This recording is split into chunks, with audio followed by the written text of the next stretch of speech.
너무나 리스크하다라는 거를 의식적으로 알고 있기 때문에 감각적으로 지금 소비를 뭐 돈 있는 사람들은 코로나 때문에 보복 소비가 일어난다고 하지만 원체 없는 사람들은 쓰고 싶어도 쓸 돈이 별로 없어요. 근데 그 반대적인 사람들이 지금 무엇을 하고 있느냐? 차곡차곡 모으고 있다는 거죠. 근데 그걸 어딘가에는 넣을 거예요. 근데 그 창구가 여러분들이 아시다시피 적금은 아니겠죠. 그죠? 왜냐면 이제 다 알게 되었거든요. 아, 적금으로서는 더 이상 부자가 될 수 없다는 거. 그죠? 그래서 지난 시간에 이제 금리에 대한 부분을 말씀드렸고, 그리고 채권에 대한 부분을 말씀을 드렸습니다. 그게 이제 기본 세팅이에요. 근데 두 가지가 있다고 말씀드렸습니다. 금융은 금리와 뭐가 있다고요? 주식밖에 없어요. 자, 제가 11년 전에 저는 그때 주식을 할 줄 몰랐었습니다. 오늘 여러분들에게 되게 의미 있는 제목을 전달을 해드렸는데 정확하게 6년 전에 저는 저 한마디 갖고선 인생을 바꿨거든요. 그 한마디가 주식은 벡터라는 이야기였습니다. 제가 오늘 1시간 반 동안 여러분들께 되게 많은 말씀들을 드릴 건데 그것을 다 이해할 필요는 없는 것 같아요. 단 하나의 문장이나 하나의 단어만이라도 여러분들이 가지고 가서 여러분들이 노력을 해야 되는 겁니다. 예. 제가 여기서 아무리 1시간 반 동안 떠들어봤자 저만 늘어요. 예. 근데 저는 그 오랜 시간 동안에 저 한마디의 본질을 찾기 위해서 노력을 했고 그걸로서 되게 많은 것들을 찾아냈거든요. 예. 그래서 제 강의는 지난 시간에도 말씀드렸다시피 그렇게 친절하지는 못할 겁니다. 왜냐면 설명이 그렇게 나열할 수가 없어요. 예. 그런 수준으로 하려면은 제가 이제 신입교육을 들어가야 되는데 저는 신입교육을 하지 않습니다. 예. 그래서 금융은 주식과 금리 이 두 가지밖에 없는데 금리 베이스는 다 뭐라 그랬어요? 지난 시간에? 대출이에요. 대출. 자, 은행이 적금 금리를 주는 건 뭘 하기 위해서? 자금을 조달하기 위해서. 맞죠? 그럼 채권은? 국채의 경우 국가가 자금을 조달하기 위해서. 그럼 주식은요?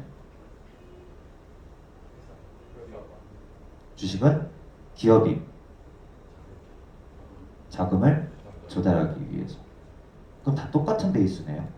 그럼 다 뭐예요? 대출이죠. 근데 주식은 조금 이상한 게 있습니다. 뭐냐면 대출에는 상환이라는 책임이 있죠. 빌렸으니까 갚아야 되는 거예요. 근데 주식은 갚을 필요가 없습니다. 대신 어떤 권리를 갖죠? 그걸 뭐라 그래요? 회사의 주권이라고 해요. 주권. 주주가 되는 거예요. 즉 나는 지금 오렌지라이프에서 일하고 있지만 내가 삼성전자와 뭘 하려면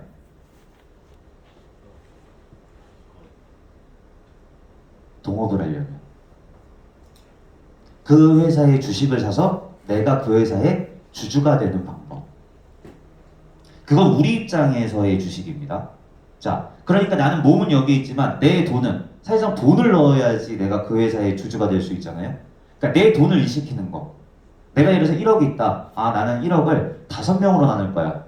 예를 들어서 그냥 정확하게 나눈다고 하면은 2천만 원, 2천만 원, 2천만 원, 2천만 원이겠죠.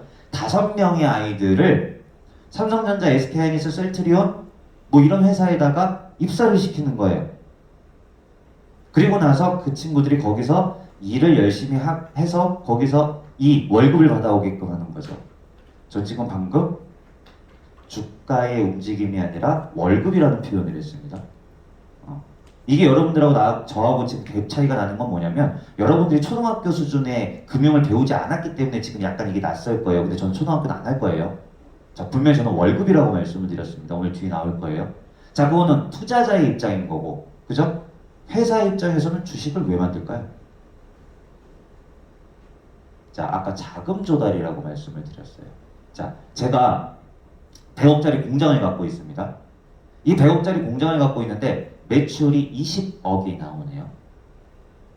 여러분들은 아직 100억짜리 공장의 사업주가 되지 않아서 그 느낌을 모르시는지 모르겠지만 그런 사업하는 사람들은 확장에 대한 개념이 있습니다. 자, 100억짜리 공장을 하나 갖고 있는데 20억의 매출이 발생을 했어요. 100억짜리 공장을 하나 더 만들면 보통은 20억이 매출이 발생해야 된다고 생각을 하지만 그럴 리가 없습니다. 50억의 매출이 생겨요. 이해돼요?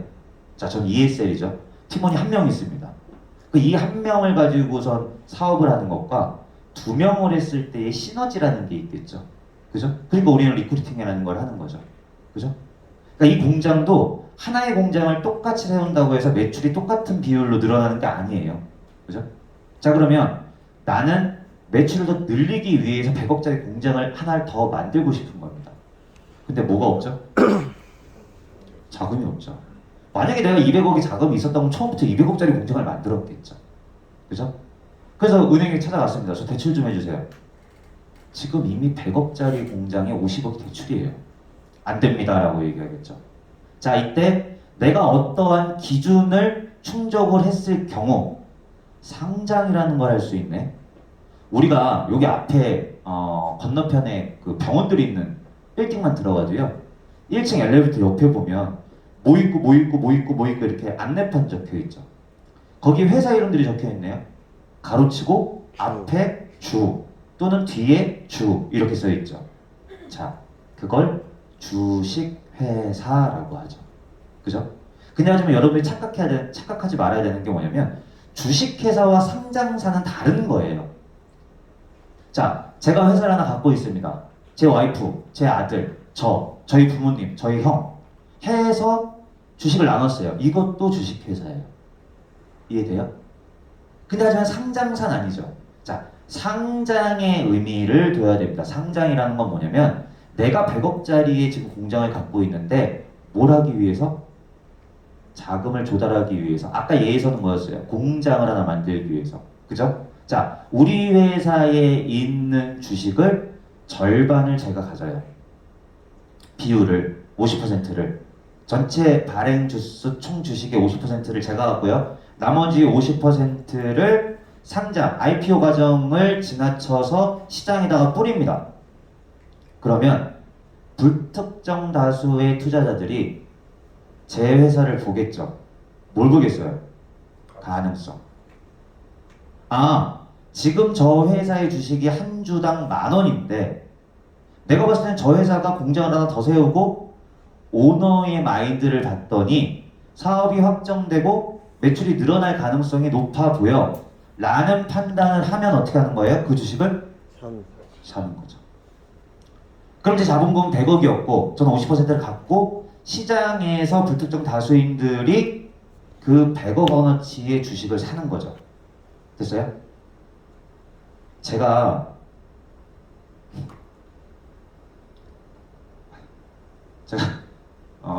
외부에서 이 주식을 가르쳐 보니까 많은 사람들이 착각하는 게 한 가지가 있는데 뭐냐면 주식의 가격이 오르면 그 회사에 돈이 들어가는 줄 착각하시는 분들 계시더라고요. 시장에서의 주식의 이 등락은 이 회사하고는 전혀 상관이 없습니다.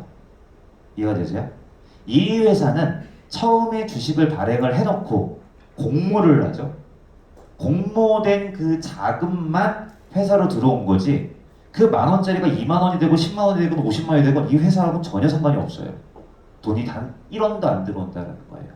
그럼 저는 100억 원을 조달하기 위해서 주식을 공모한 거고 100억이 들어왔고 난 100억을 갖고 뭐 하면 되는 거예요? 제가 최대주주, 제가 경영인이에요. 100억짜리 공장을 지으면 되고 아까 내가 예상했던 것처럼 200억짜리 공장으로 50억 매출 일으키면 되는 거예요. 맞아요? 그걸 잘하면 우리 회사는 잘하고 있는 거. 그죠? 나머지 여기서 10,000원이 되고 20,000원이 되고 30,000원이 되고 그거는 그 주식을 갖고 있는 개별 주주들끼리의 이해관계인 거예요. 회사는 전혀 상관이 없습니다. 단 모든 것들이 자금을 조달하기 위한 금융인데 거기서 유일하게 상환 책임이 없는 대출. 맞죠? 단 리스크를 갖고 있죠. 무슨 리스크? 우리 조금 대답도 더 원활히 하고 크게 합시다. 무슨 리스크? 손해. 무슨 손해? 상장 폐지. 그렇지, 상패. 상패라는 건 상장 폐지예요. 즉 뭐냐면 내가 이 회사를 믿고 주식을 샀는데 이 회사의 경영이 잘못돼서 모든 것들이 날아가는, 즉 주식이 종이 쪼가리가 되는. 그럼 난 돈 한 푼도 받을 수가 없는 거죠. 그러니까 상환에 대한 책임은 없지만 상패에 대한 위험을 갖고 있다. 이해됐어요? 자, 이게 그냥 단순히 주식입니다. 자, 화면에 보시는 거는 우리 회사 ING 때 지금은 이제 은퇴하신 정몽 사장님께서 콘레드에서 우리 회사를 상장시키기 위해서 기자회견을 했던 모습이에요. 무슨 스토리냐면 우리 이전의 회사의 명의였던 ING는 주식회사였지만 상장사가 아니었다라는 거예요. 자, 보험회사는 여러분들 잘 보세요. 주식회사라는 게 있고 상호회사라는 게 있어요. 보험회사는 원래 상호회사입니다. 이거 좀 어려운 거, 이거 보험학에 나오는 내용이에요. 자, 상호회사는 뭐냐면 이 회사의 주인이 누구다? 고객. 그렇지. 계약자다요. 삼성의 주인은 이건희였던 것 같고 이재용인 것 같겠지만 보험회사의 모든 것들은 계약자가 납입한 보험료를 갖고 운영을 하기 때문에 상호회사의 주인은 보험회사에서 보험계약자였던 거예요. 자, 그러면 주식회사는 영업이익이 발생을 하면 그 이익을 어떻게 해요? 분배. 나눠주죠. 물론 여기서 헷갈리는 게 대한민국의 기업들은 잘 그렇지 않아요. 그러니까 배당 문화가 우리 회사는 상당히 떨어져 있죠. 이제 선진국 같은 경우에는 배당 문화가 상당히 높다라고요. 즉 내가 아까 일 시켰던 그 5명이 일을 했으면 당연히 임금이 나와야 되는 게 맞잖아요. 근데 우리나라는 임금을 안 줘. 배당이 없는 회사가 얼마나 많은데. 근데 어찌됐건 원래 이익이 발생하면은 주인들한테 나눠줘야 되는 거잖아요. 상호회사는 주인들한테 나눠줘야 되잖아요, 이익을. 그죠? 그래서 옛날 보험 상품에는 배당 상품이 있었던 거예요. 지금 그러니까 여러분들이 보시는 상품에는 맨날 뭐라고 써져 있어요? 무배당. 무배당 이렇게 써 있는 거죠. 그러니까 옛날 상품은 이 회사에 이익이 발생하면 보험계약자인 너에게 배당을 해주겠다. 왜? 우리는 상호회사였으니까. 근데 하지만 그 다음에는 너무 숫자도 많고 뭐 23,800원짜리 그거 언제 계산을 해버려요.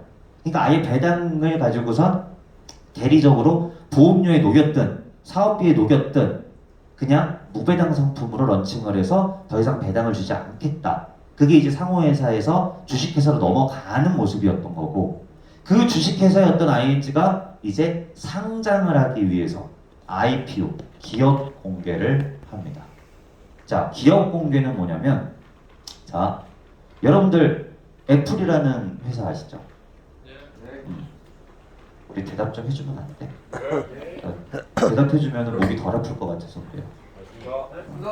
그리고 아침에 글 올려주면 감사합니다를 하는 사람들만 맨날 하시대요.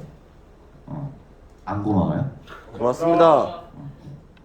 자, 애플이라는 회사를 우리가 과거에는 우리나라에 있는 증권사에서 미국 주식을 살 수 있는 시스템이 없었어요. 근데 이제는 여러분들은 미국에 있는 미국 주식을 그냥 살 수 있죠, 쉽게. 네. 심지어 신한검투에 들어가면 소수점 매매도 할 수 있어요. 뭐 0.1, 내가 원하는 만큼 1,000원도 살 수 있다는 거지. 그게 이제 2019년도 금융 대상을 받은 프로그램이에요. 자, 미국에 있는 주식을 우리도 지금 당연히 살 수 있다. 그죠? 자, 그러면 내가 그 회사에 대해서 알아야겠죠. 근데 나는 안 갖고 있네. 안 갖고 있어도 내가 그 회사에 대해서 알아야 내가 살지 말지 결정할 수 있는 거 아니에요? 맞습니다. 그죠?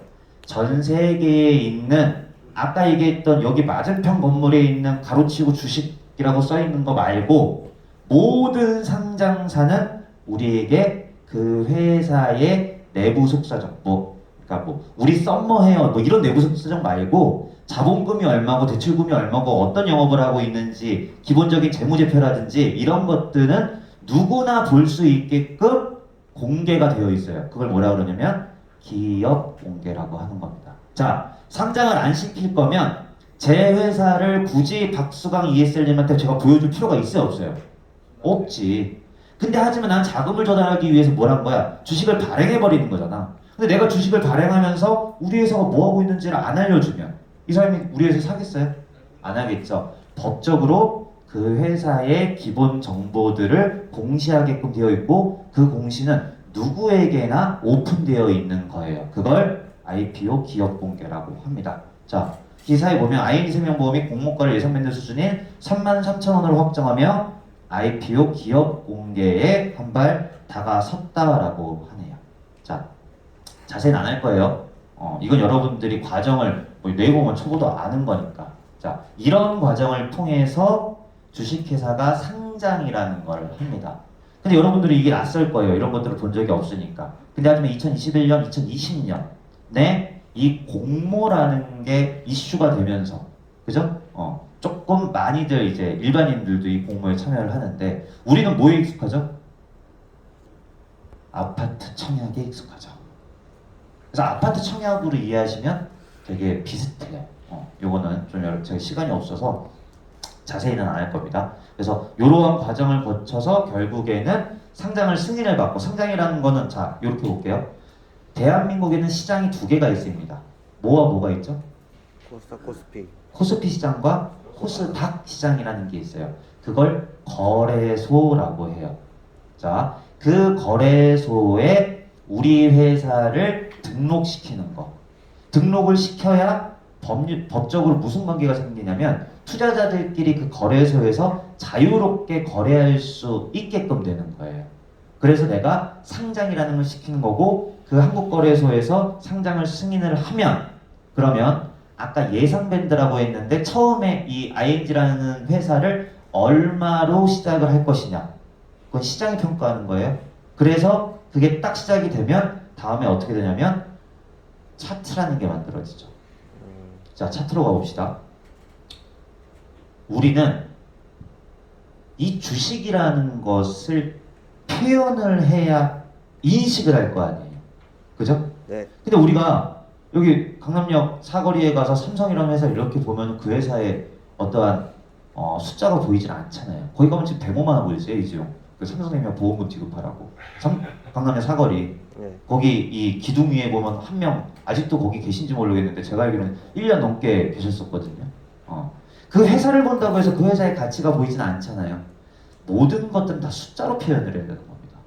근데 숫자로 나열하기에는 무슨 문제가 있냐면 옛날 것부터 계속 올려서 봐야 되는 거예요.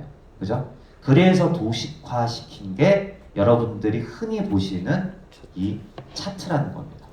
자, 우리는 이렇게 생긴 차트가 익숙하지만 사실은 차트의 종류는 가장 맥시멈 각 국가마다도 다르니까 몇백 개가 있어요. 표현 방법이. 근데 그 중에서 가장 기본적으로 흔히들 사용하는 차트가 무슨 차트? 캔들 차트. 캔들 차트. 왜 캔들 차트냐? 여기를 가려버리면 얘가 양초처럼 생겼죠. 그래서 이걸 캔들 차트라고 합니다. 자, 이 차트에서 우리가 결국에는 가격이라는 걸 봐야 되니까 ING생명이 맨 처음에 상장돼서 첫날 거래가 될 때 이렇게 거래가 했다라는 걸로 표현하는 거예요. 근데 여러분들 FC님들 정도면 이 차트 보는 방법 정도는 저는 알아야 된다라고 봅니다. 물론 옛날 얘기라서 구태할 수 있겠지만 저 11년 전만 해도 회사에서 HTS 켜놓고 있으면 혼났어요. FC가 무슨 주식을. 근데 저는 지금 생각이 완전 바뀌었습니다. FC는 당연히 주식을 하고 안 하고의 문제가 아니라 알아야 된다라는 거예요. 안 그러면 고객하고 얘기가 안 되는데. 아니면 완전히 내 성격을 여러분들 제가 보험쟁인 건 아시죠?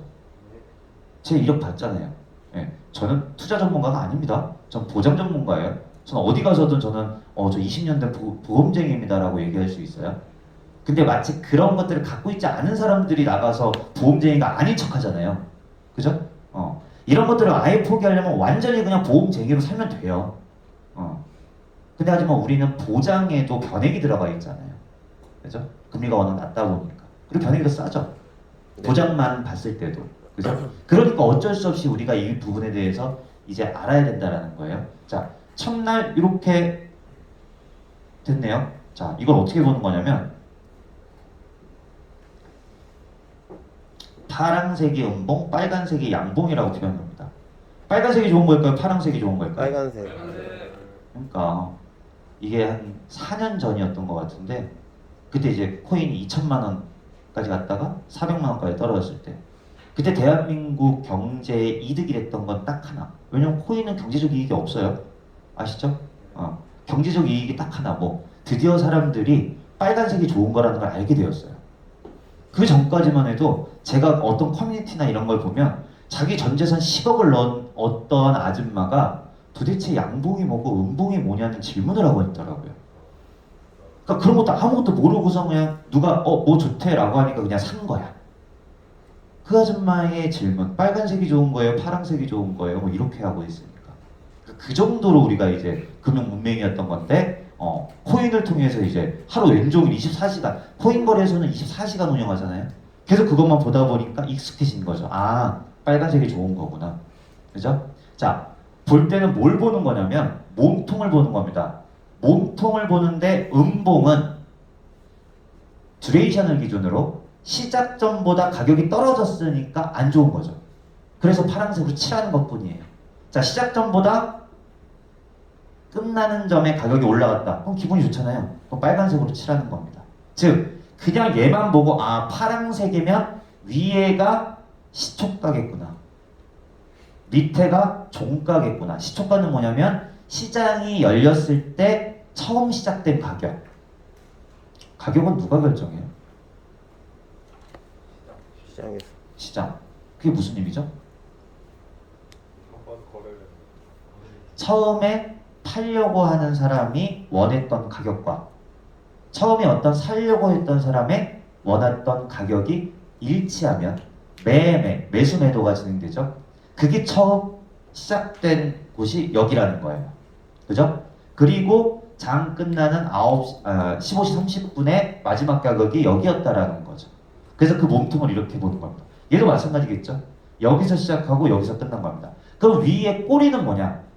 꼬리는 시작했던 가격과 끝났던 가격을 벗어난 예를 들어서 이 음봉을 봤을 때 시초가가 여기 있는데 여기서 끝났다 그랬잖아요. 근데 장 중에 가격이 여기까지 떨어졌던 거죠. 밑에 꼬리까지 또는 윗꼬리까지 갔던 거죠. 장 중에. 근데 아직 장시작과 장 마감으로 봤을 때는 의미가 없어 보이죠. 하지만 이 꼬리는 상당히 많은 의미들을 가지고 있습니다. 이게 뒤에 나오는 힘과 연결이 돼요. 자, 어쨌든 이렇게 보는 겁니다. 다시 가보죠. 자, 요 차트를 봤더니, 요 봉을 봤더니, 요 점에서 시작해서 요 점에서 끝났는데 윗꼬리가 엄청나게 길죠. 그럼 뭐냐면 장중에 여기까지 갔다가 끝날 땐 여기서 끝났다라는 거거든요. 그죠? 그러니까 여러분이 차트를 볼 때는 저는 차트쟁이는 아닙니다. 저는 차트를 믿지 않아요. 네. 근데 이제 뭐 주식 방송이나 뭐 주식 고수들이 얘기하면 무슨 모양이 나오면 무슨 매물대가 어떻게 해서 다음에 어떻게 된다 그러죠. 그건 이제 시나리오 매매인데 예측이죠. 저는 투자는 예측의 영역이 아니라고 생각하는 사람이기 때문에 차트는 후행 지표일 뿐이에요. 그냥 내가 걸어간 발자국인 것 뿐이지 내가 여기까지 걸어왔다고 해서 무조건 이쪽으로 갈지 이쪽으로 갈지가 정해져 있다는 것은 말도 안 된다라고 저는 생각을 하는 사람입니다. 그런 사람들이 차트쟁이라고 하는 거예요. 네. 자, 이 봉이 있는데 우리가 느껴야 되는 건 뭐냐면 그냥 우리의 마음이에요. 자, 우리가 ING를 다니니까 샀어. 왜냐면 그때 당시 사장님, 부사장님 다들 받았었고 그게 이제 우리가 기업 공개 들어가면은 이제 최대 주주부터 이렇게 얼마씩 갖고 있는지도 보인다고요. 그때 아마 우리 회사도 직원들에게 사라고 이야기를 했었을 거예요. 물론 강제적인 건 아니었지만 들어갔습니다. 빠졌네요. 다음날 올랐네요. 그럼 사람은 처음에 내가 무언가를 샀으면 당연히 심리가 어때요?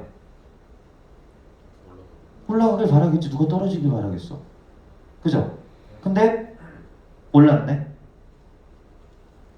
이게 왜 오른 건지 모르는 사람은 그래도 기본적인 차트 보는 법은 공부를 하셔야 됩니다. 왜냐면 고객이 올랐잖아요. 근데 제가 배운 건 파란 건 떨어졌다는데 이렇게 하면은 치매보험도 못 받아요.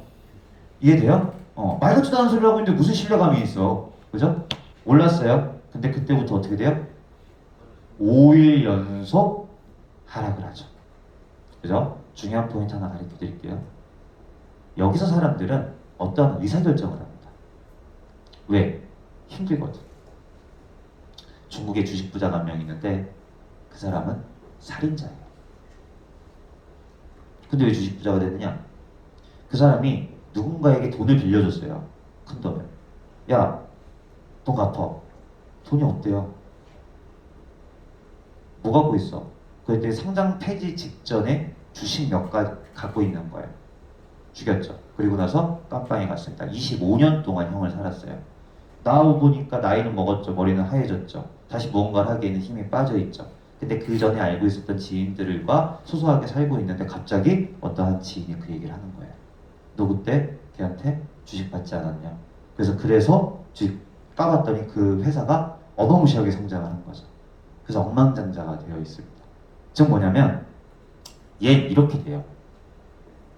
지금 방금 봤던 5개, 여러분들 지금 좀 멀리 있어서 안 보일 수 있겠지만 파란색 여기 5개 보여요 여기? 여기였을 뿐인 거예요. 그죠? 다시 누군가는 지금도 그러고 있을걸요? 대한민국에 지금 되게 많은 젊은이들이 회사에서 화장실에서 안 나와요.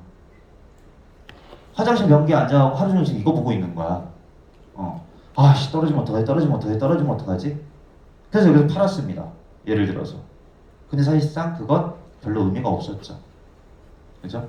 자, 우리 여성님 신혜지 FC님 혹시 미술관 가봤어요?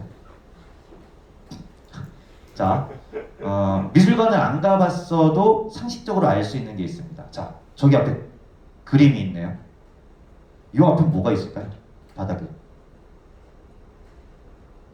진짜 안 가봤나 보다. 김원배 FC님 미술관 가봤어요? 우리 미술관 가보자. 그 요즘에 GA에서 저거 하더구만. 그거 뭐니? 그림 아크테크? 아트테크? 아트테크 같은 이상한 거 하지 말고 미술관 가서 우리가 그런 거 이제 사진 찍고 SNS 하고 하면 좀 멋있잖아요. 자 뭐냐면 그림 밑에는 청 테이프로 경계선이 있어요. 그게 무슨 얘기냐면 피카소의 그림도 아무리 예쁜 것도 눈앞에서 바로 오면 좋은 그림이 안 돼요. 적정한 거리라는 게 필요합니다. 제가 가지고 있는 이론 중에 모닥불 이론이라는 게 있어요. 자, 모닥불은 가까이 한겨울에 모닥불은 좋죠. 좋다고 해서 한없이 가까워져요? 그럼 불타죠. 멀어지면 좋아요. 춥죠. 적정한 거리라는 게 필요합니다. 인간도 마찬가지고 그림도 마찬가지고 주식도 마찬가지라는 거죠. 똑같은 차트인데 얘는 뒤에서 멀리서 본 것뿐이고 얘는 앞에서 이렇게 본 것뿐이죠. 당연히 힘들죠. 그죠? 지금 이제 차트, 저걸 봉이라고 해요. 봉 보는 법을 알려드렸고 두 번째로 중요한 게 바로 이 이동평균선입니다. 여러분들 다 들으시면 알겠지만 제 강의는 다 연결이에요. 지금 여기서 이걸 이해 못하면 5강이 이해가 안 되는 거예요. 그러니까 시나리오가 다 이렇게 있는 거라고요. 총 6강. 여기서 토막으로 나 있는 게 아니라. 그래서 여러분들 결석하지 말고 계속 들으라고 말씀을 드리는 이유가 2강을 이해를 못하면 6강을 이해를 못해요. 두 번째로 중요한 건 바로 이 이동평균선입니다. 물론 여러분들이 개별적으로 공부를 좀 하셔야 될 거예요. 자, 키가 몇이세요, 박수만 예슬님? 74입니다. 지금 고민한 건 거짓말할 열 있어요? 남자들은 꼭 조금 올리더라. 70, 2.4입니다. 72. 점 4는 왜 붙이는 거예요? 72. 이중섭 FC님 83입니다. 83. 둘의 평균값은? 177.5. 저보다 다 젊으시면서 이렇게 계산이 드려요. 177.5 맞아요? 네. 그게 평균이잖아 우리. 그죠? 자, 우리 어렸을 때 학교 다닐 때 반평균이라는 거 썼었죠. 그죠?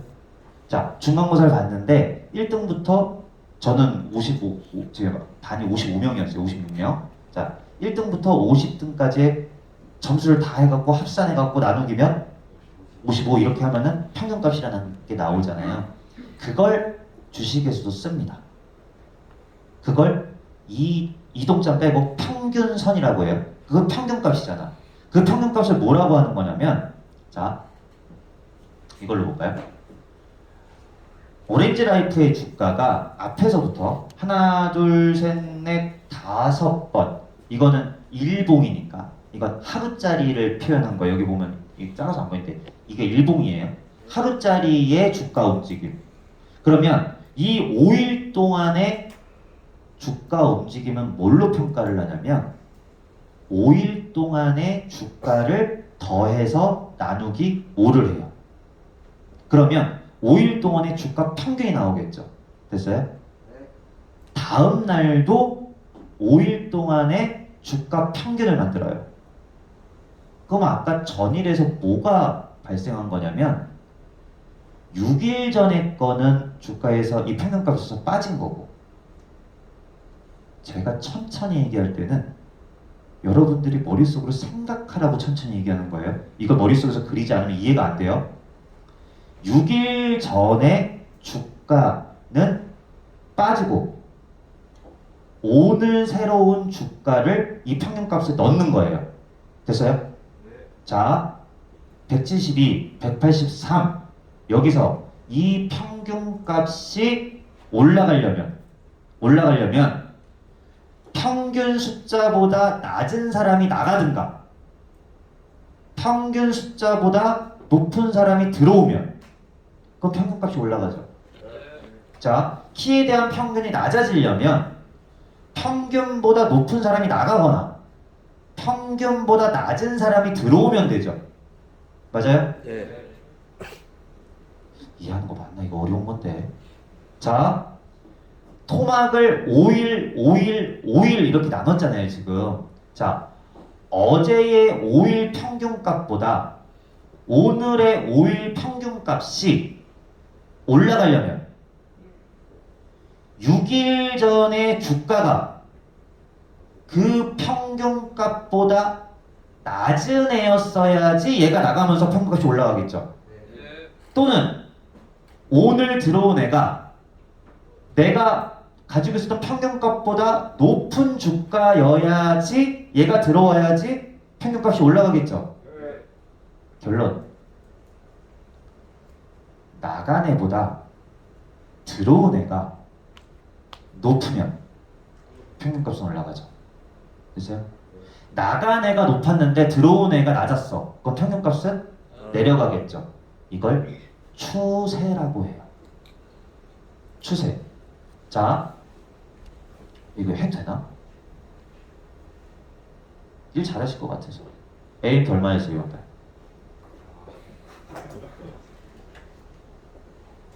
원래 저는 앞에 앉은 사람만 좋아해요. AMP 얼마였어요? 600 정도 600. 지난달에? 비슷하게 합니다. 지지난달에? 800 정도. 추세예요. 이게 추세라고. 물론 어떠한 서프라이즈한 이벤트가 발생을 해서 다음 달 6월 달에 CNP를 1500을 할 수 있어요. 근데 그건 마음을 되게 크게 먹어야 되지. 근데 반대로 다음 달에 무실적을 할 수도 있습니다. 그것도 마음을 크게 먹어야 돼요. 근데 우리가 통상적으로 이 FC님한테 기대하는 다음 달의 CNP는 한 600만 CNP 정도가 되겠죠. 그걸 추세라고 한다고.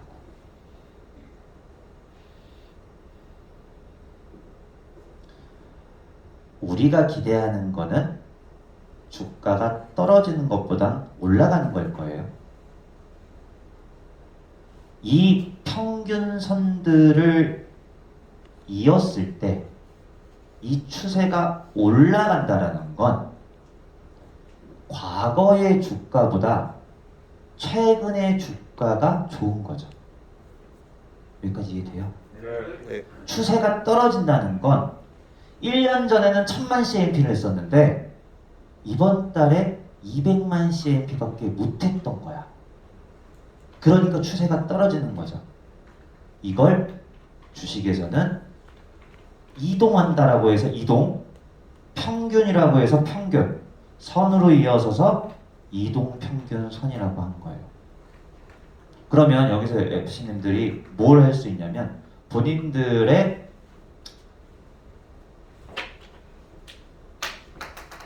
똑같이 만들면 돼요.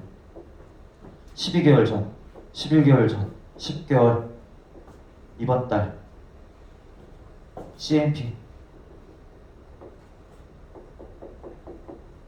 점 찍어보면 되겠죠. 내 추세가 어느 쪽인지. 아래면 누군가에게 도움을 청해야 되는 거고, 위면 조심해야지. 왜?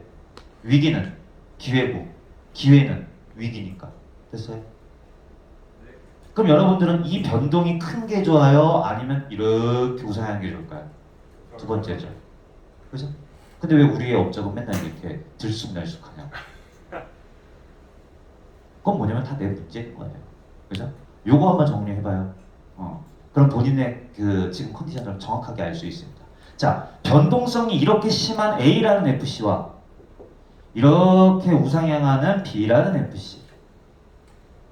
백상호 ESL이 그 두 명을 만약에 셀렉해서 우리 팀으로 데리고 올 수 있다라고 하면 전 누구를 고를까요? 난 무조건 B지. 그게 주식도 마찬가지예요. 아까 얘기했던 이동평균선이 너무 변동성이 심한 건 날 너무 힘들게 해. 그러니까 너무 감정적인 거지. 어느 날은 되게 좋았다가 어느 날은 되게 기분 나빴다가 뭐 갑자기 출근 안 했다가 뭐 이런 것들이 있잖아요. 예. 그래서 이런 개념으로 여러분들께 지금 이동평균선을 말씀을 드렸는데, 이동평균선은 아까 말씀드렸던 것처럼 오늘 기준으로 과거 며칠, 일봉일 때는 5일, 주봉일 때는 5주겠죠. 그래서 근데 다 모두 이동평균선은 주봉을 놓고도 5일 이동평균선, 뭐 20일 이동평균선 이렇게 얘기를 해요.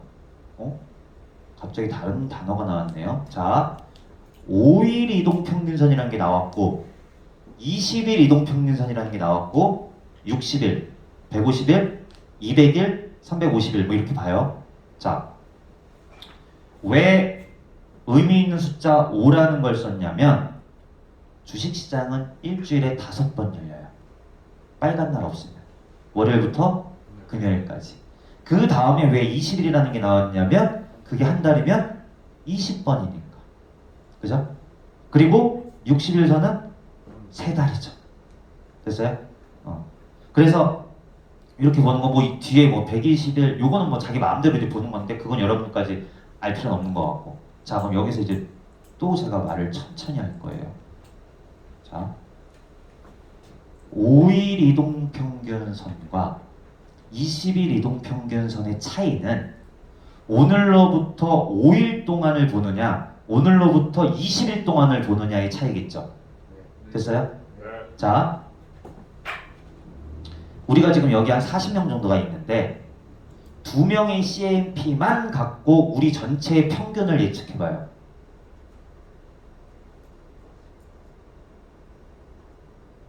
'차이가 많이 나겠죠. 40명이 있는데 20명을 갖고 우리의 평균값을 예측해봐요. 2명보다 낫겠지만 완전하진 않겠죠. 40명인데 40명의 전체 평균을 해봐요. 그럼 그거는 정확하겠죠. 그러니까 뭐냐면 신뢰도가 길면 길수록 높아진다라는 거죠. 당연한 거죠. 그죠? 그렇다고 해서 근데 300명의 평균값을 정해놓고 이 한 명의 FC의 CMP를 예단하는 것도 위험하죠. 무슨 얘기인지 알아요? 네. 우리가 4,500만 명인데 인구가 이들의 평균 급여를 만들어 놓고 백상호도 급여 400이겠지? 이게 맞아요? 안 맞겠지. 그죠?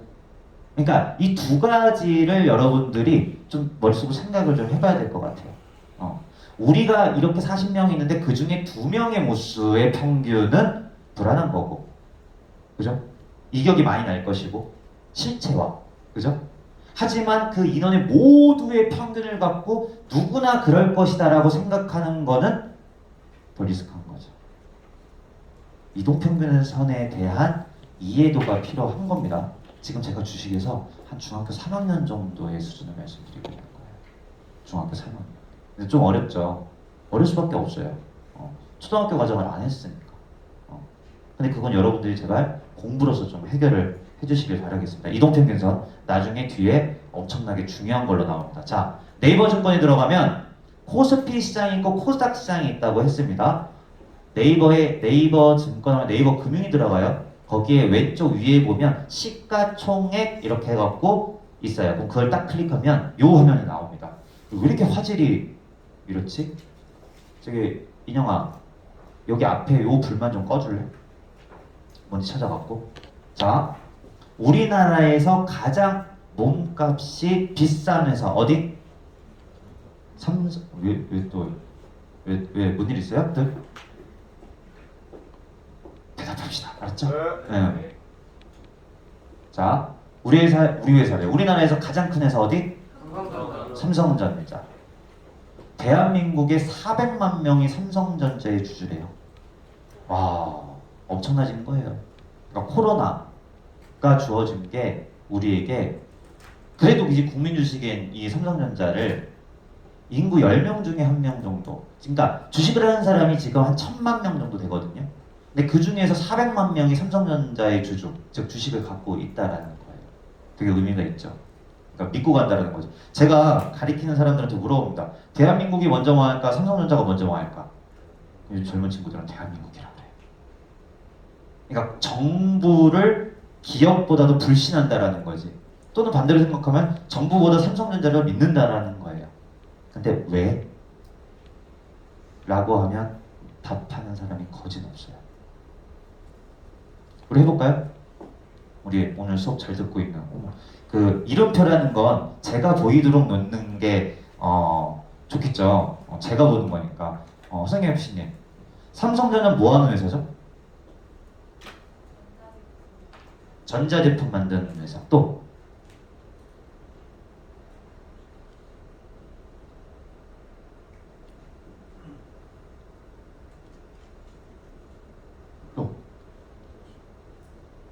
반도체. 제일 먼저 나와야 되는 게 세상 반도체. 전자제품은 LG죠. 저는 전자제품은 LG라고 생각합니다. 우리 백색가전. 정말 잘하고 있어요. 핸드폰도 버렸죠. 드디어 버렸습니다. LG 진짜 화이팅입니다. 네. 삼성전자는 반도체가 나와야 되겠죠. 그죠? 근데 사실상 그 삼성전자에 대해서 우리는 잘 알고 있다라고 착각하고 있지만 실제적으로 삼성전자에 대해서 5분 이상 떠들 수 있는 사람은 없어요.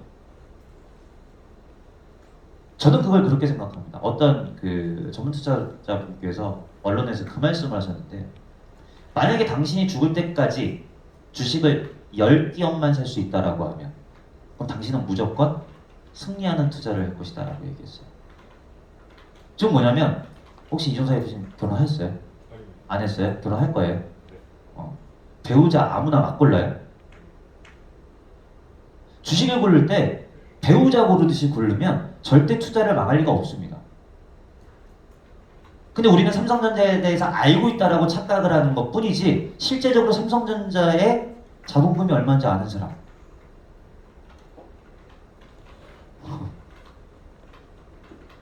작년 4쿼터 영업이익 얼마인 줄 아는 사람. 즉 대한민국에서 400만 명의 주주들이 있는데 그거 아는 사람 아무도 없어요. 즉 뭐냐면 이준성 FC가 나중에 예슬님 저 결혼할 여자입니다. 이 여자 어때? 이름은 뭐뭐뭐요. 아니 좋아하는 색깔은, 혈액형은, 키는, 몸무게는, 재산은 등등을 물어보는데 이중석 FC가 아무것도 몰라. 그럼 저는 뭐라고 하겠어요? 결혼하지 마. 어떻게 그렇게 하고 결혼을 할 수가 있겠어요? 그죠? 근데 우리는 주식을 그렇게 고른다라는 거예요. 누가 좋다더라. 그죠? 그런 주식은 주식을 하는 게 아닙니다. 그래서 저는 지금까지 제가 지금 정부기에서 졸업시킨 친구들이 한 4,000명 정도 되거든요. 개인 면담을 하겠죠. 개인 면담에서 쌤 저 주식 갖고 있습니다.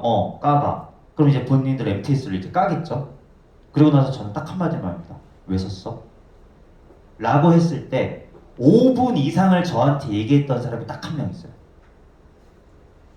너무 신기하고 40분 동안 떠들게 냅뒀거든요. 근데 그것이 옳던 그르던 간에 40분 떠들길래 넌 해봐 라고 했어요. 그리고 나머지 중은 아무도 5분 이상 떠든 사람 한 명도 없습니다. 그럼 저 그 자리에서 딱 한마디 다 팔아. 지금 손해가 마이너스 20%. 팔아. 아까 얘기했던 거 결혼하지 마. 그럼 똑같은 거라고요. 근데 중요한 건 그 많은 사람들 중에 자기가 무엇을 하고 있는지 제대로 알고 잘하든 못하건 알고 있는 사람이 딱 한 명밖에 없었다라는 게 문제라는 거예요. 자, 여기 내용을 보면 우리가 제일 먼저 볼 수 있는 게 이름이겠죠. 그죠? 제가 이름표를 만들어 달라고 했던 건 기본적으로 예의 아니에요. 이름을 외우는 건 관계에서, 그죠? 대한민국에 주식은 몇 개가 있다? 엄청 많이 해. 2,500개. 2,500개. 자, 그럼 2,500개의 이름을 다 알고 있는 사람은? 증권사나 펀드 매니저의 애널들이나 펀드 매니저들이겠죠. 그죠?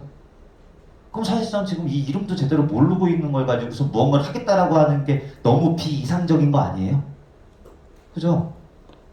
2,500개 밖에 안 되는데. 자, 그러면 대한민국 전 세계의 시장 점유율은 몇 프로다? 2%. 그럼 전 세계에는 몇 개의 기업이 있을까요? 10만 개. 10만 개. 자, 그럼 우리나라 빼고 글로벌 기업 중에서 여러분들 머릿속에 지금 당장 상장사 떠올릴 수 있는 거 10개 나오면 많은 거예요. 10개 나오면 헷갈린다? 이게 상장이 되어 있는 건가? 근데 저는 거기서 그걸 보죠.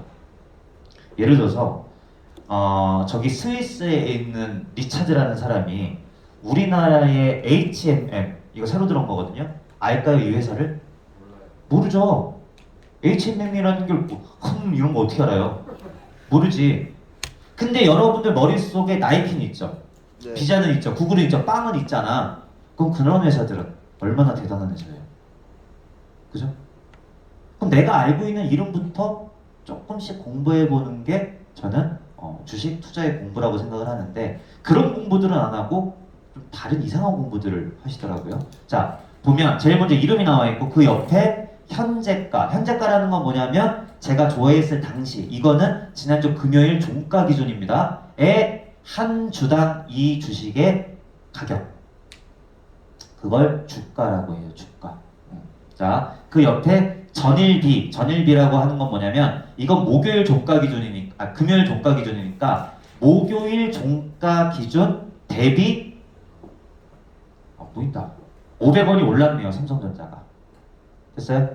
그렇게 보는 거예요. 그 다음에 등락률은 8만 100원 이면 전날 종가가 79,600원이었을 거예요. 79,600원에서 500원이라는 거는 0.63% 올랐다라는 거예요. 됐어요? 이건 제가 자세히 설명할 수가 없어요. 그건 이제 유치원 말이니까. 액면가는 뭐예요? 처음에 이 주식이 발행될 때 한 주당 가격. 그럼 그걸로 따지면 물론 삼성전자는 뭐 액면분할도 하고 뭐 증자도 하고 감자도 하고 여러 가지 했겠죠. 워낙 오래된 기업이니까. 근데 어찌됐건 액면가 대비 현재 가격이 8만 원 정도네요. 그러면 이 회사는 처음에 씨앗을 뿌려서 지금 몇 배 성장한 거예요? 800배. 됐어요? 800배. 800배면 퍼센트지로 8만이지. 8만 프로라고. 8만 프로. 그죠? 그리고 그 옆에 시가총액이 적혀있는 시가총액은 뭐냐면 이 회사의 지금 그 아까 상장이라는 걸 했잖아요. 상장하면서 발행한 주식 전체 숫자, 그게 몇 개냐면 478만 1796개래요. 곱하기 지금 이 한 주당 가격을 하면 뭐가 나오냐면 삼성전자의 몸값이 나오는 거예요. 그게 이 기업의 시가총액이라고 해요. 안타까운 건 어저께 기사인데 그 대만의 TSMC라고 있어요. 반도체 전 세계 1등, 2등 시가총액 몸값으로 치면 전 세계 1등이 TSMC예요. 그리고 2등이 삼성전자입니다. 근데 TSMC가 지금 같은 기간 동안에 상승한 것보다 지금 삼성전자가 많이 부진하거든요. 딴 얘기하거나 시간 없는데 이런 것들은 해야 돼요. 어차피 뒤에 연결되는 거니까. 자, 우리 4년 전부터 뭐 겪었냐면 미중 무역 협상 기억나요? 네, 그거 겪었죠. 그래서 미국하고 중국하고 싸우기 시작합니다. 여러분들 미중 무역 협상하면은 뭐 생각나요? 왜 싸운 거예요? 니네가 나한테 파는 수출품에 관세를 더 많이 물릴 거야 라고 했고, 그래? 그러면은 중국도 미국이 수출하는 물건에 관세를 더 올릴 거야. 이게 무슨 의미인데? 관세를 올리면 그 제품의 가격이 어떻게 돼요? 비싸지지. 그러니까 똑같은 제품이라고 할 때 가격 경쟁력이 떨어지겠죠. 그럼 잘 안 팔리겠지. 그게 우리가 눈에 봤던 뭐였어요? 미중 무역 협상, 무역 전쟁이라고 하지만 이건 아니에요. 그건 화폐 전쟁이었어요. 금융 전쟁이었다고요.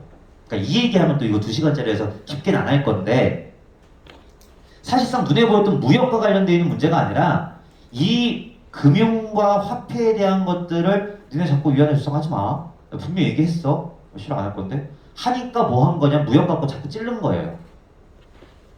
딴 거 갖고 딴짓한 거라고. 그 전에 스탠스는 뭐였냐면 미국하고 중국하고 어깨 동무하고 우리는 G2야. 나는 너네를 소련처럼 보지 않아. 우리는 프렌드십.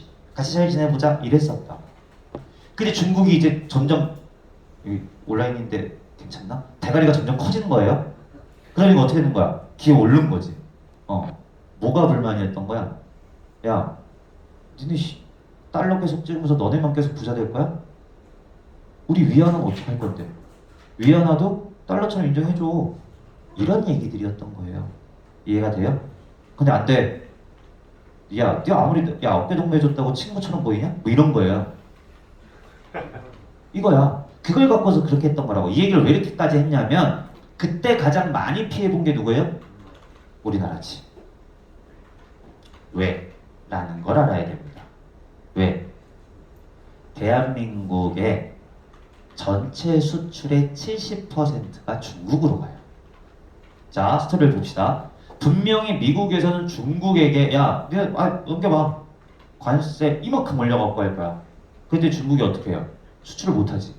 수출을 못하면 뭐가 발생해요? 재고라는 게 발생을 합니다. 재고가 발생하면 공장이 돌아가요, 안 돌아가요? 안 돌아가요. 안 돌아가지. 반도체는 완제품에 들어가는 부품이잖아. 그러니까 삼성전자가 수출을 해야 되는데 중국이 뭐 필요로 하질 않다는데 어디다 수출을 하냐고. 그러니까 수출을 못하는 거예요. 그러니까 내수로만 해야지. 근데 중국은 왜 버틸 수가 있었느냐? 중국은 아무거나 하나 만들고 시진핑이 야 니네 이거 써 그럼 전 세계 1등이야. 맞아요? 근데 우리나라는 만들어 놓고 이거 써 그러면은 우리나라 사람들은 잘 안 듣지 말아요. 하물며 우리나라 사람들이 다 써봤자 SK텔레콤이 전 세계 1등 그룹일까? 핸드폰을 SK텔레콤만 쓴다고 해서 전 세계에서 알아요. 누가 SK텔레콤? 잠시 꺼두셔도 좋습니다. 이걸 누가 알아? 아무도 모르지. 하지만 중국은 뭐 하나 만들어 놓고 우리 이거 씁시다 라고 하면 그냥 전 세계 1등이야. 전 세계에서 가장 큰 은행 1, 2, 3등이 다 중국에 있어요. 오케이? 그러니까 중국은 버틸 수 있었는데 우리는 수출할 길이 없었으니까 우리가 때려 맞은 거였어요. 왜냐? 우리나라는 외국인의 관점으로 봅시다. 삼성전자가 전부예요. 한국을 산다라는 거는 삼성전자를 산다는 것과 똑같습니다. 왜냐? 몸값을 보세요. 시가총액. 단위 빼고요. 시가총액 그냥 원으로 할게요. 단위 빼고 원으로 해야 여러분 쉬우니까 삼성전자는 478만 원이야. 몸값이. 근데 2등이 SK하이닉스가 지금 얼마예요? 90만 원이네. 그러면 SK하이닉스, 네이버, LG화학, 삼박, 카카오, 현차, SDI, 셀트리온을 다 합쳐도 삼성전자가 안 되네. 몸값을 다 합쳐봤자 됐어요? 그런 생각을 해보면 우리나라의 방향성 아까 얘기했잖아요. 추세를 이해할 수 있겠죠. 조금 과하게 얘기할까요? 3점만 하면 우리나라 망하죠. 뭐 그런 느낌이에요. 그래서 이건 정치적인 얘기라서 하면 안 되는데 그냥. 근데 이재용이는 지금 어디 있어요? 깜빵에 있죠. 깜빵에서 뭐해요? 주식. 에이 무슨 주식을 해. 대출 받으러 다니잖아요. 깜빵에서. 대출 알아봐요. 왜? 이건이 상속세 내야 되니까. 그죠? 좀 재밌는 나라예요. 그래서 지금 이부진, 이재용 여동생 보험을 엄청 들고 있어요. 아, 됐거든. 이해돼요? 아, 이게 아니구나. 해서 자산에서 보험이 올라가고 있다고. 그러니까 사람 경험을 해봐야 돼. 이분한테 가서 보험 팔고 싶다. 그럼 그냥 전국 1등. 자, 그래서 시가총액이라는 걸 봤고요. 상장 주식 방금 얘기했고, 자, 삼성전자는 시간 큰일 났다. 이거 이동현 차장님 안 계시죠? 이거 오버타임 할 것 같은데 큰일 났네. 혹시 시간이 오버돼도 돼요? 혹시 그 먼저 30분 이후에 나가셔야 되는 분들은 그러니까 조용히 나가주시면 돼요. 자, 삼성전자는 어느 나라 회사예요? 뻥이에요.